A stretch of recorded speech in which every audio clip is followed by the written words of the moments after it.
Hello. Okay, this is the video for how to use this quotes manager.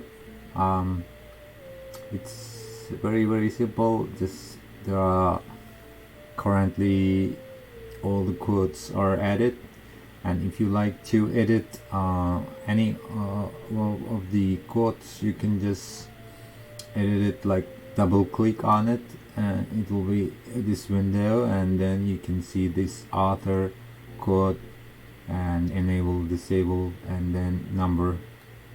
You can change the order of the quotes by changing this number. Currently all of them are 1 right now, and you can add new quote like this here.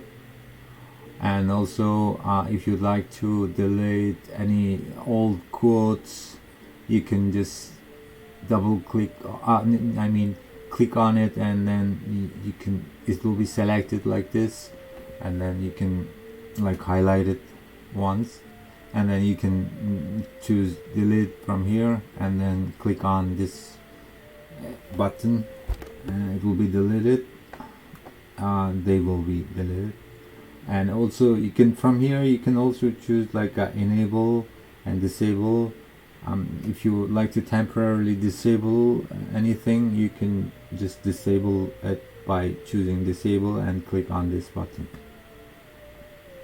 for example, like this, and then this two saying no enable, no, it means like disabled. And they are also grayed, like they look a little different from the others. This feature is for all of the most of the components of this site manager, actually. Enable. Okay, this is it, I think. This is for the quotes manager.